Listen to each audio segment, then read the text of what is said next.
My advice would be to find a good coach, someone who's knowledgeable, someone who knows what they're talking about. But mostly, I would say make the sport fun for your kid. You're listening to Peachtree Corners Life, a weekly online radio show sharing ideas, opinions, and news about the city of Peachtree Corners. Now, your host, Rico Figliolini. Hi, everyone. This is Rico Figliolini, host of Peachtree Corners Life, here in the city of Peachtree Corners in the great state of Georgia. Today, this morning, at 9 o'clock, if you're listening in soon, we're starting with a really cool guest.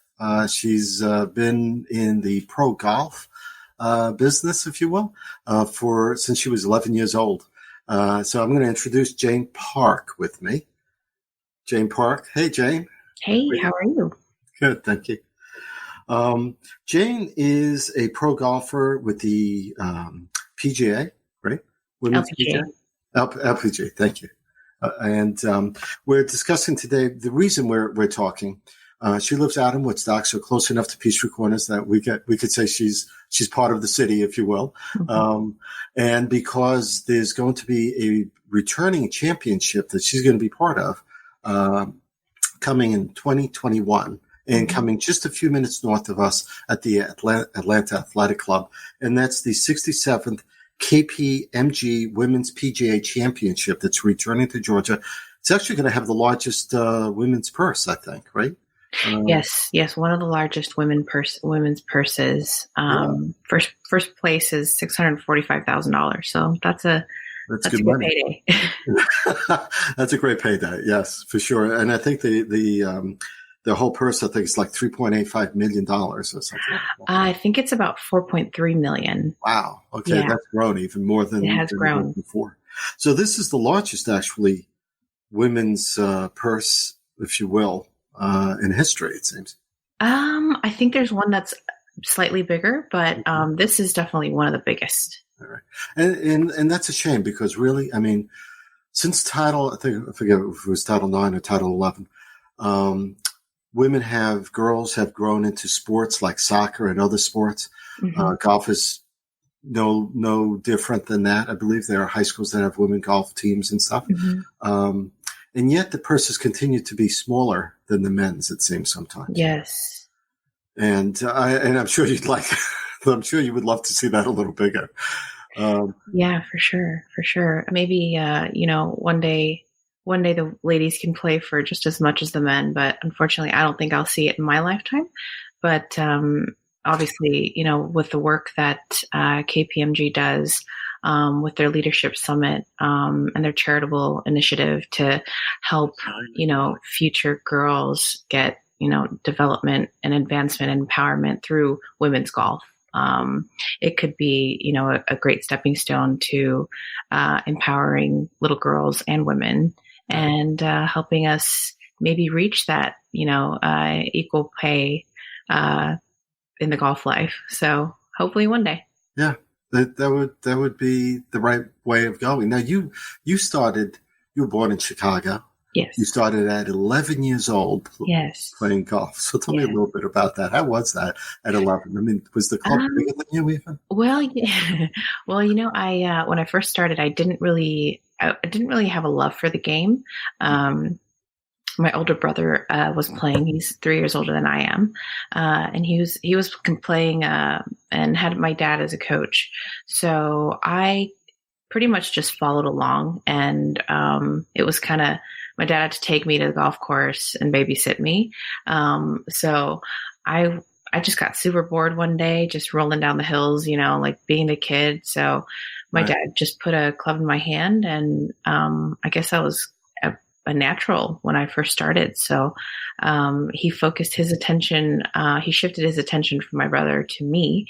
So that's kind of how I got started, hitting a couple balls a day and then kind of making it, hitting more balls every day. But, eventually I wanted to get a scholarship to school, which is a big help for our family. And my goal was to get to UCLA, and I was able to reach that goal. So I was very happy about that. Well, that paid for college. I'm assuming that. Yes, it did. It did. So, Yeah. well, when I'm just curious now because obviously you're the natural in the family, it seems. Yeah. Did your brother still does he play golf still? He does not. He does not. The first time I beat him, I think that was when his love for the game kind of went, okay, well, if my little sister can beat me, then I probably shouldn't really do this anymore. Wow, that's cool. Yeah, every kid in a family is different. You know, Yes. we all have different aspirations and talents. Exactly. God knows I have 3 kids, and they're all different from each other. Got a handful. Yeah. No, well, they're older now, so thank goodness. Okay. They graduated, so they live at home, but it's okay. I don't mind the noise around the house. So you, I think, you've been playing for 13 years now, right? Yes. So this coming 2020 will be my 13th season. So 13th year on the professional tour.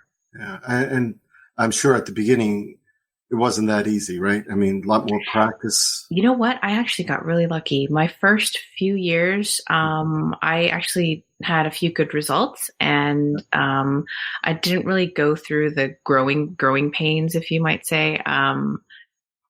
Being a newbie on tour, but the growing pains came a few years after, when I thought, I played so well my first few years, it's just going to be a smooth ride from here on out. But, right.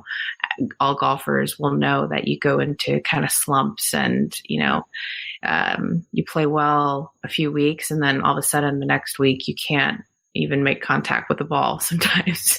So, it's definitely been a learning process. I definitely learn something different every year that I'm on tour. I'm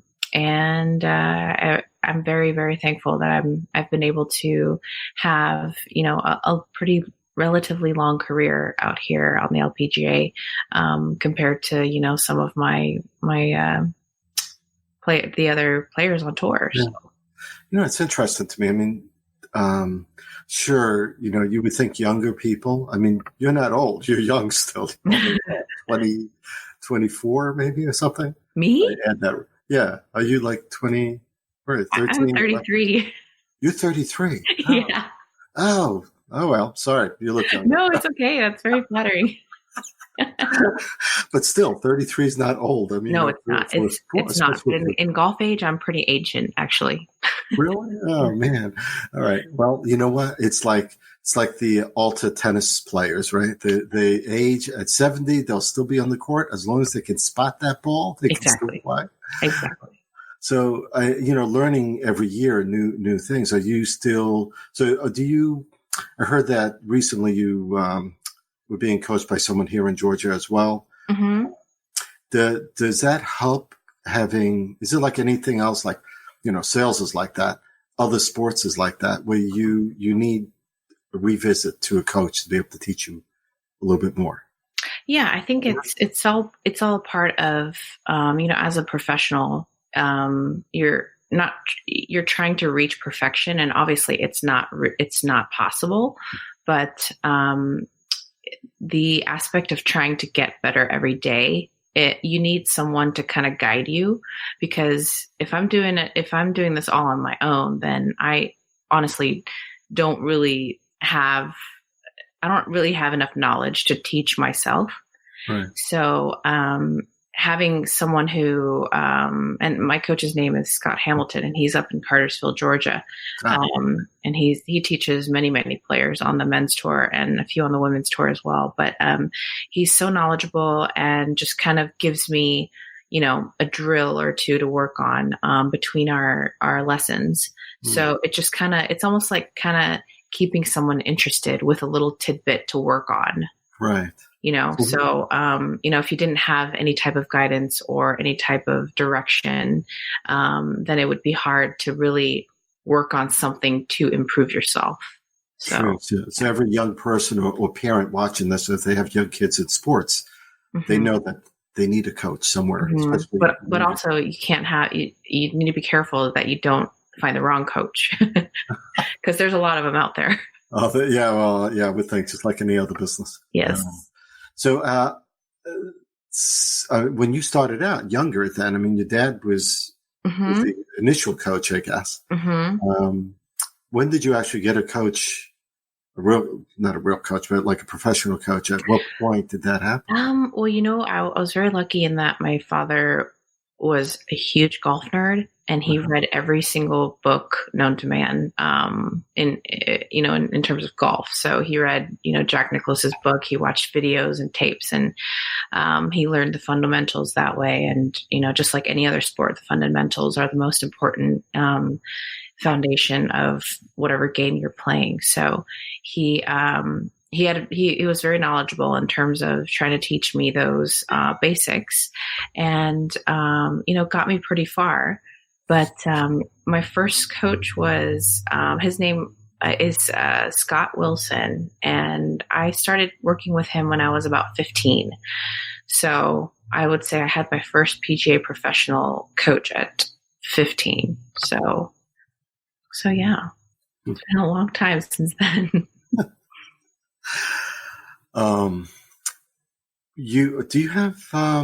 If you had, I don't know if you have children yet or not. I do not know. And if you end up, would you encourage them to be in the same sport? Would you encourage them? Yeah, absolutely. I think I would. My husband is actually is super into golf. He's actually a golf caddy on the women's tour. So we get to travel together, but yes, he loves golf, and I think he would love nothing more than to go play golf with his little girl or his little boy. Right. Yeah, that would be cool. Yeah. Let's get back a little bit to the KPMG, and then we'll talk a little bit more about your growth as well. But I just want to make sure that we cover the championship well enough here. Sure.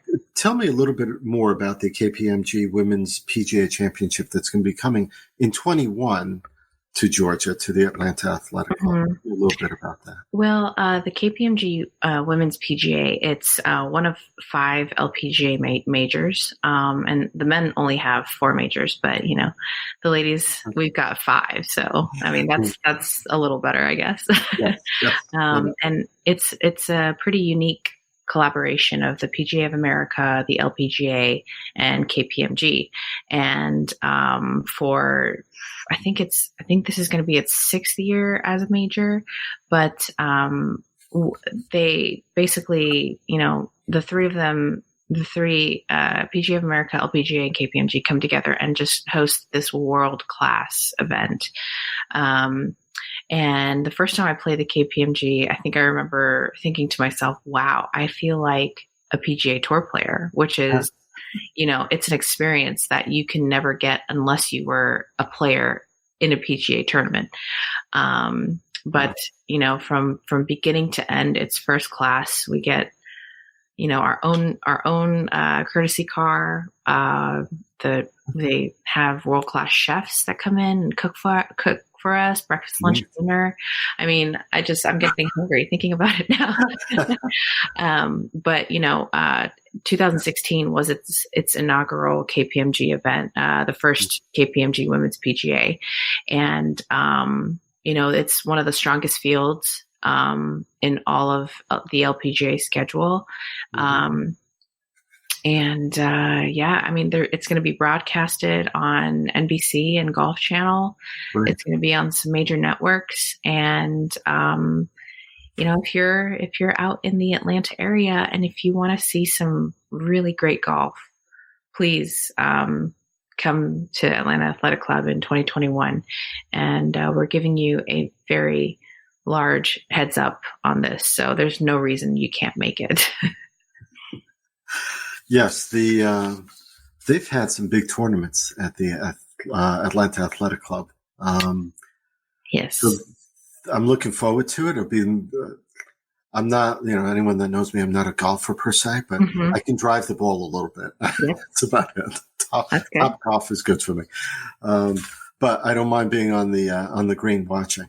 That'll be cool to be able to be out there. So, are you? You have 2 years or a year and a half, I guess, working towards that, right? There's going to be 400 players, I guess, that run through that championship now. Yeah. So what are you Yes. planning on doing to get ready for it, I guess? Well, I mean, I've played the Atlanta Athletic Club, I think only once or twice. And it's quite far from where I live, but I might be making a few trips over there. There's obviously so much history that goes into that golf course. It's got a world-class practice facility, which is amazing. And they've hosted, numerous men's majors, and their most recent men's major that they held at this course was won by Keegan Bradley, the PGA Championship in 2011.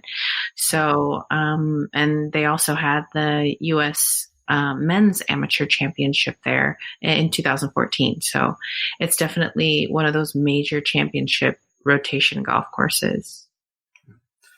So if you have tip for parents that have young kids, maybe interested in golf and stuff, or sport, but golf in particular, probably. Mm-hmm. What would you say to them? What would Jane Park's advice be? My advice would be to a few things. Find a good coach, someone who's knowledgeable, someone who knows what they're talking about. But mostly, I would say make the sport fun for your kid, because obviously, a lot of kids and parents and kids have a goal, maybe more the parents' goal to, get the kid in a sport and get a scholarship to college, which is huge. But even if the kids' aspirations are just to get a college scholarship, that it's a lot of pressure to put on a kid.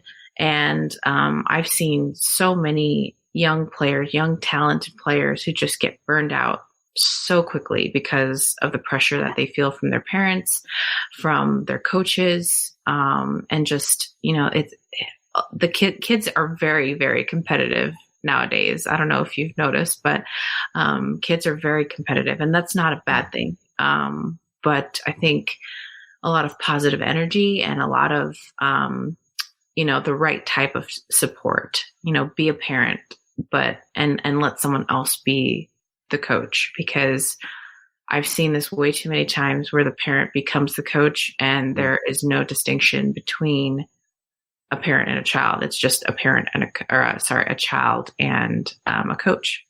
That makes a lot of sense. Yeah.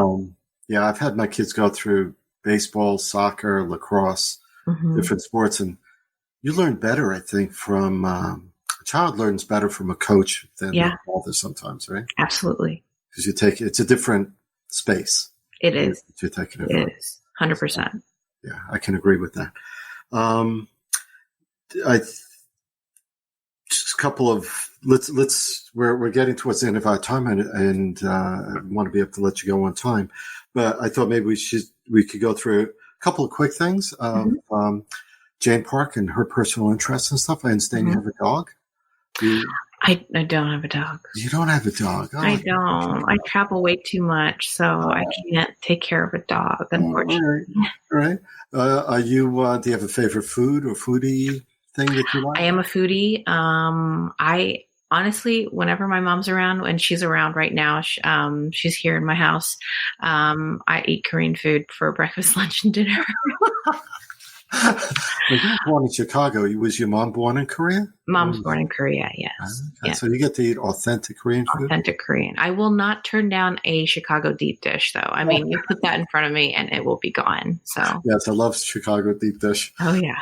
Yeah, and my parents were born in Italy, so growing up with Italian food is the same way, though. Wow, I'm so jealous. I've never been to Italy, and it is on my bucket list, and I just want to eat pasta all day long. Yeah, you need to go. A friend of ours, she's Taiwanese. She took the year off and she traveled the world, and one of her favorite places was Italy. So, wow. Actually, she's not Taiwanese. I'm sorry, she's Korean. Her husband is Taiwanese, so different. You a Waffle House fan? Yes, I have one that's almost walkable to my house. Oh, really? Yes. Cool. What's your favorite part of Georgia? I mean, what do you like about Georgia? Why did you move to Woodstock, actually, from? Well, honestly, my favorite part of Georgia is we get 4 seasons here. True. And so I moved here from California, and obviously it's beautiful in California. It's 75 and sunny every day. Yeah. But moving here, I saw snow, not for the first time, but I mean, coming from California, you never really see snow. Yeah. But waking up one morning and then having everything covered in snow, I mean, it's so beautiful. I love that we get fall. I mean, fall is so beautiful in the state of Georgia. Yeah. But mostly, I mean, I came here because obviously the cost of living is great compared to California, but also Atlanta Hartsfield is a great airport to fly out of for work. I mean, it's awesome. I can get everywhere, nonstop. So it's definitely a hub for everyone. My son just left this morning to go to Miami, I think, or somewhere for work, and it's a great place to go from. All right, hang in there for a minute. We're going to close out our Facebook live stream to our fans out there. Appreciate you all watching. This has been Jane Park. She's a LPGA pro golfer. You can follow her. Actually, why don't you? What Instagram? It's Instagram. I'm the Jane Park, and on Twitter, I'm the same, the Jane Park. The Jane Park. That's amazing that you got that. That was cool. All right. So follow her on Instagram, and you can through until whenever, and you can see her playing in 2021 at the 67th KPMG Women's PGA Championship at the Atlanta Athletic Club. Thank you, guys. Thanks for listening to Peachtree Corners Life with Rico Figliolini. You can listen to our live stream on Spreaker every Thursday night at 8:30 p.m. or on demand at iHeartRadio, Spotify, and iTunes. Don't forget to like our Facebook page for notification of our live video streams of the show. Catch our other podcast shows at PeachtreeCornersLife.com.